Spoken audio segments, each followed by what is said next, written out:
I was standing at the kitchen sink, washing a single cup, my cup, when I realized I hadn't been offered coffee in this house in over 3 weeks. Not once. My son Daniel lived here with his wife, Rachel. I had built this house. Not bought it, built it. I drove the nails, poured the concrete for the back patio myself, and spent 11 months supervising every contractor who touched this property. When Daniel got married, I transferred the deed to his name because I believe that's what a good father does. He hands things over. He steps back. He trusts. I stepped back so far, I became invisible. That morning, standing at the sink, I noticed my coffee mug had been moved to the bottom shelf, the one you have to crouch down to reach. Every other mug was at eye level. Mine alone had been relocated. It seems like a small thing. It wasn't. Small things, when they happen consistently enough, stop being small. They become policy. I dried the cup, placed it back on the bottom shelf exactly where they'd put it, and walked to the back porch to sit in the morning air. The yard was quiet. The oak tree I planted the year Daniel was born had grown enormous, spreading shade over half the lawn. I remember the day I put that sapling in the ground. Daniel was barely walking. He toddled over and patted the dirt with his small hands. That boy and that tree had grown up together. Now the tree still stood tall. I wasn't so sure about the boy. Before I tell you what happened next, and what I found hidden in my own home, take a moment to subscribe to this channel if you're new here. Leave a comment telling me where you're listening from. You'd be surprised how many of us share the same story. Now, let me take you back to where this really began. 3 months before that morning at the sink, I had retired. 42 years in structural engineering. I designed bridges, overpasses, and load-bearing frameworks for buildings that still stand in 4 different states. My work was never loud. Bridges don't announce themselves. They just hold. I was the same way, quiet, steady, load-bearing. When I retired, my colleagues threw a small lunch. Daniel didn't come. He said he had a client meeting he couldn't move. Rachel sent a text that said congrats, enjoy the rest, with a sun emoji. I kept that text for exactly 4 days before I deleted it because every time I saw it, something in my chest tightened. I moved into their home, my home, because Daniel had asked me to. 6 months earlier, he'd called on a Sunday and said, "Dad, the house is too big for just us. We have the east wing. You'd have your own space." It makes sense. I thought it was an invitation. I understand now it was a calculation. For the first few weeks, things felt normal. We had dinners together. Daniel and I watched football on Sundays. Rachel was polite. Not warm, but polite. I thought it would take time. Adjustment always takes time. I was patient. I had spent a career building things that required patience. But somewhere around week 5, the temperature in that house changed. I just didn't have the instruments to measure it yet. The first sign I dismissed was the thermostat. Rachel changed the setting in the main hallway from 71 to 68 degrees. When I mentioned I was a little cold, she smiled and said, "We're trying to lower the energy bill." The same week, she bought herself a new coat. I saw the receipt on the counter, $340. I didn't say anything. The second sign was the dinner schedule. We had always eaten together at 6:30. One Tuesday, I came to the table and the food was already cleared. Rachel said, "Oh, we ate early tonight. There's some pasta in the pot." The pasta was cold and there was barely enough for half a portion. I heated it up, ate alone at the kitchen table, and told myself it was a one-time thing. It happened 4 more times over the next 2 weeks. The third sign was the phone call I wasn't supposed to hear. I was in the hallway. I had just come in from the yard when I heard Rachel's voice from the study. The door was half open. She was on the phone with someone, her voice low but not low enough. I keep telling Daniel, we need to move on this soon. Once the paperwork is set, we can list the east wing separately. But first we have to deal with the situation. A pause. Yes, the situation. You know, him. I stood very still in that hallway. The kind of stillness that comes not from peace but from the body going into a different mode. The mode where it stops reacting and starts recording. I walked back outside without making a sound. I sat on the back porch under the oak tree and I looked at my hands. These hands had engineered structures designed to carry weight that most people never think about. Tons of steel and concrete, balanced and held. And now I was being referred to as a situation. I didn't go inside for a long time. That night, I made a decision. Not an angry decision. Not a hurt decision. An engineering decision. When you find a structural problem in a building, you don't panic. You don't start swinging a sledgehammer. You assess. You document. You understand the full scope of the damage before you touch a single thing. Then you fix it correctly, where you condemn the structure and walk away clean. I went to bed that night with a plan beginning to form. Quiet, methodical, the way I'd always worked. Over the next 5 days, I paid close attention to everything I had previously ignored. I noticed that the mail, including my mail, was being stacked on the kitchen counter in a single pile. Rachel sorted through it first. I started checking the pile every morning earlier than she woke up. On the third morning, I found something that didn't belong in a mail stack. It was a manila envelope, unsealed, tucked between a grocery circular and a utility bill. The return address was a law office 3 counties over. My name was written on the front, not typed, handwritten, in a way that felt deliberate, as if someone had placed it there to be found, but not by me. I took the envelope to my room. Inside was a document that used careful, neutral language to describe a man who was, and I'm quoting from memory now, showing signs of diminished decision-making capacity, social withdrawal, and difficulty adapting to changes in daily routine. Whoever wrote this had never spoken a word to me. Below that description was a section outlining the legal process for establishing limited conservatorship. There was a highlighted line near the bottom with an arrow pointing to a signature block. My son's name was already typed there, waiting for his signature. I sat on the edge of my bed and read that document 3 times. Then I did what I always do when a situation becomes complex. I got to work. I photographed every page of that document with my phone. I memorized the name of the law firm. I put the envelope back exactly where I found it. Same position, same angle, same relationship to the grocery circular. And I went to the kitchen and made breakfast as if the morning were completely ordinary. When Rachel came downstairs, I said good morning. She said good morning back. We moved around the kitchen like 2 people who had never had a real conversation and had made peace with that. I asked her if she wanted coffee. She looked mildly surprised. Sure, she said. I poured her a cup from the shelf at eye level. I got mine from the bottom shelf, crouching down the way I'd been trained to. I set both cups on the table and sat across from her. You sleep okay? I asked. Fine, she said. You? Well enough, I said. We drank our coffee in silence, and the entire time, I was counting. Not seconds, assets. The things in this house that had my fingerprints on them, literally and legally, and the things that didn't. The picture I was assembling was not comfortable. I called my attorney that afternoon from the oak tree in the backyard. Margaret had handled my contracts for 20 years. She was sharp in the way that people who have seen everything become sharp. Not cynical, just precise. She didn't waste time on shock when I explained the situation. Send me the photos, she said. Already sent. A pause. Edward, did you sign anything in the last year? Anything at all? Power of attorney, property transfers, medical documents. I thought carefully. 11 months ago, Daniel had asked me to sign some paperwork related to the house's property tax exemption. He said it was routine. He explained it in about 90 seconds and placed the paper on the table next to my coffee. I told Margaret. Another pause, longer this time. I need you to get me a copy of what you signed. Don't ask Daniel for it. County Records Office. Can you do that? I'll go tomorrow morning, I said. Good, she said. And Edward, don't change your behavior at home. Don't confront anyone yet. Just keep doing what you're doing. I've been an engineer for 42 years, Margaret, I said. I know how to assess before I act. She almost smiled. I could hear it. I know you do, she said. That's why I'm not worried. The county records office opened at 8. I was there at 7:55. What I found when the clerk pulled the file took me a moment to process, even though some part of me had already suspected it. The document I had signed 11 months ago was not a property tax exemption form. It was a partial transfer of decision-making authority related to the property, buried inside standard-looking language, with the critical clause on page 3 in a font 2 sizes smaller than everything else. I had signed page 4, where the signature block was, without reading page 3.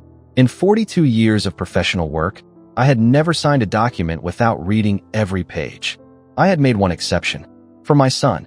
I stood at the counter and looked at that form for a long time. The clerk asked me if I needed a copy. I said yes. She made me 3. I folded them carefully and put them in my inside jacket pocket, next to my chest, where I kept things that mattered. I drove home. I parked in the driveway and sat in the car for 10 minutes. I wasn't angry at Daniel. Anger is a distraction. I was something quieter and more durable than angry. I was resolved. That evening, Daniel came home from work and found me in the living room, reading. Hey Dad, he said, loosening his tie. You eat? Not yet, I said. I was waiting. Something shifted in his face, small, quick. "Oh, okay. Rachel's picking up food." "Good," I said. "Let's eat together tonight. The three of us." He said okay. He went upstairs. When Rachel came home 40 minutes later, I was still in the living room. She seemed to clock my presence with the same slight recalibration that Daniel had shown. We ate at the dining table. I had set it. Plates, glasses, napkins folded in triangles the way my wife used to make them before she passed. I could see Rachel notice the napkins. She didn't say anything. We talked about small things. The weather. A road closure nearby. Daniel mentioned a project at work. I listened, ate steadily, and said very little. When dinner was almost finished, I set my fork down. "I went to the county records office today," I said. The air in the room changed. Rachel reached for her water glass. Daniel put down his fork. "Just some routine things I wanted to verify," I continued. "You know me. I like to have my documentation in order." "Of course," Daniel said. His voice was careful. "I also reviewed some paperwork that passed through this house recently," I said. "An envelope. From a law office." Silence. I looked at my son. He was looking at the table. "Daniel," I said. Not loudly. Quietly. The way you speak when you want someone to hear every syllable. "I built this table. I poured the concrete on this porch. I put the deed to this property in your name because I trusted you. Not because I was confused. Not because I was diminished. Because I chose to." He looked up. "I am not a situation," I said. Rachel opened her mouth. "I'm not finished," I said. I wasn't harsh. I was simply clear in the way that structures are clear. No ambiguity, no flex in the wrong places. "I have spoken with my attorney. I have copies of everything. And I want you both to understand that whatever plan was being assembled, it has been assessed. And it will not be proceeding." The silence that followed was the loudest thing I'd heard in years. Daniel spoke first. He tried the route of explanation, that it was Rachel's idea, that he hadn't fully understood what he was signing, that things had gotten out of hand. Rachel tried the route of reframing, that they were worried about me, that they thought I seemed lost since retirement, that they were only trying to help. I let them both talk. When they were finished, I said, "I believe that you told yourselves a version of this that felt like concern. People are good at that. But the document doesn't say concern. The document says control, and I need you to understand the difference." Daniel looked like a man who had run out of roads. "What do you want?" he finally asked. "I want what I should have had from the beginning," I said. "Honesty, transparency, and I want the paperwork corrected, fully, by the end of the month. Margaret will be in contact with you. And if we don't," Rachel said. Her voice had an edge in it, even now. I looked at her steadily. "Then we find out how much of this property was legally mine to begin with. And I suspect that conversation will be considerably less comfortable than this one." She said nothing after that. I won't pretend the next few weeks were easy. There is a particular grief in discovering that someone you loved and supported has been quietly building a case against you. It doesn't arrive all at once. It comes in pieces. When you're washing your cup, when you're sitting under your oak tree, when you wake at 3 a.m. and the house is dark and you understand with total clarity that you almost lost everything, not because you were weak, but because you were trusting. I grieved the version of Daniel I had believed in. But I didn't let the grief become passivity. Margaret moved quickly. The partial transfer document was formally contested. The law firm that had prepared the conservatorship paperwork withdrew from the matter once they understood that I was not, in fact, a man of diminished capacity. I was a man with a structural engineer's memory, 3 copies of every relevant document, and an attorney who charged $400 an hour and considered it reasonable. Daniel signed the correction paperwork without argument. Whether that was wisdom or exhaustion, I couldn't tell you. Probably both. There is something I haven't told you yet. When I was going through my files after all of this began, the files I keep in a locked box in my room, which I had maintained since before Daniel was born, I found something I had almost forgotten. A letter. I had written it to Daniel 23 years ago, when he was 14 and going through a year that was hard on both of us. His mother was sick. I was working long hours. We barely spoke. One night, I couldn't find the right words to say out loud, so I wrote them down, sealed the envelope, and left it on his pillow. He never mentioned it. I never asked. I had kept my copy. I read it that night under the lamp in my room. It was 4 pages, handwritten.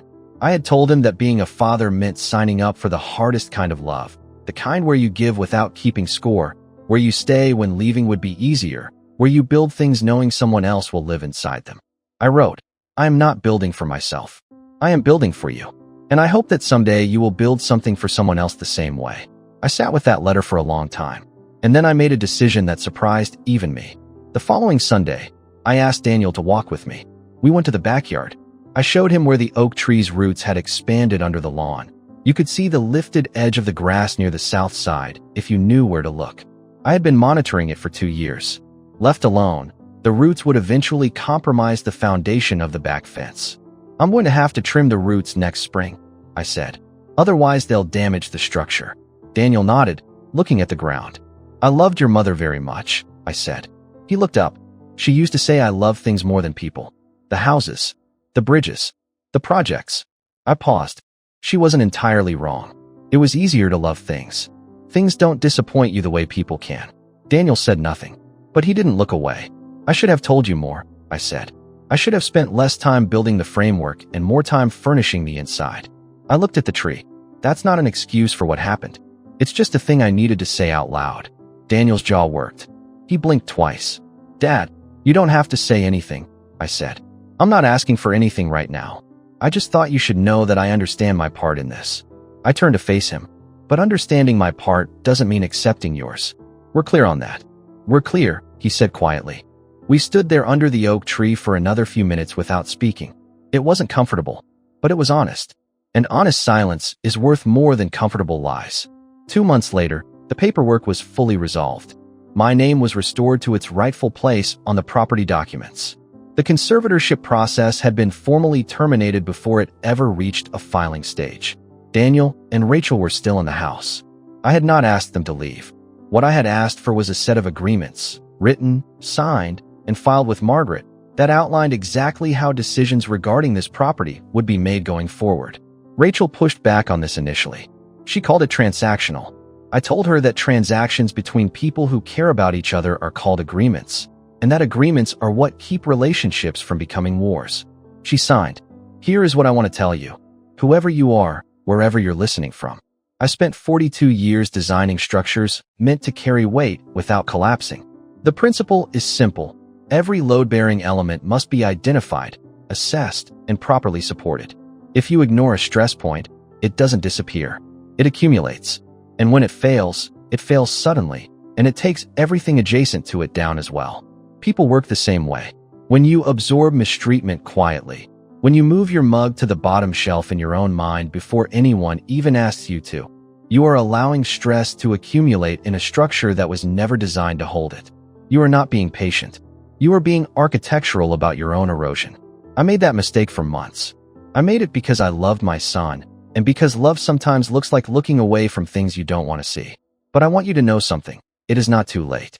It is not too late to pick up the phone and call someone who has known you long enough to tell you the truth. It is not too late to walk into a county records office and ask to see your own paperwork. It is not too late to sit across from the people who underestimated you and say, plainly and without theater, I see what is happening. And it stops now. You do not need to be loud to be immovable. You do not need to threaten to be firm. You only need to be clear. The oak tree is still there. I walk past it every morning on my way to get the mail, which I now retrieve myself, every day, before anyone else is awake. Mornings in this house are mine. The coffee is always at eye level now. Nobody moved the mug back. I did it myself, quietly, one morning, without announcing it. Daniel and I have breakfast together on Saturdays. It isn't warm yet, not the way it used to be when he was small, but it is real. Real is worth more than warm, if you have to choose. Rachel and I are polite to each other. Sometimes more than polite. Last week she asked me to look at a crack in the kitchen ceiling. Genuinely asked.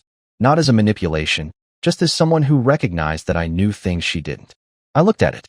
I told her it was settling, nothing structural. Watch it for 6 months. She said thank you. I said you're welcome and meant it. I have one more thing to tell you. Last month, I went back to the county records office. Not for legal reasons. Everything was settled. I went because I wanted to look at the original deed. The one from before any of this happened. The document that listed me as the sole owner of the property on the day I built this house. I asked the clerk to print me a copy. I took it home. I framed it. Not in my bedroom. In the hallway, where anyone walking through the house would see it. Not as a declaration of war. As a statement of record. This is who I am. This is what I built. I am still here. Daniel walked past it the next morning without saying anything. But I noticed him slow down. I noticed him look at it for a moment. And then he continued to the kitchen, poured himself a cup of coffee, and called out, "Dad, you want a cup?" I was already halfway down the hall. "I'll get my own," I said. And I did, from the shelf at eye level, where it had always belonged. If you stayed with me until the end of this story, I want you to know that means something. These stories aren't easy to tell. They're not meant to be easy to hear. But I believe that somewhere out there, someone is standing outside a window, holding an old toolbox, wondering if they still have the right to walk through their own door. You do. Walk through it. If this story moved you, please tap like. It helps more people find it when they need it most. Subscribe so you're here for the next one. And if you know someone who needs to hear this today, share it with them. You might be the reason they decide not to disappear.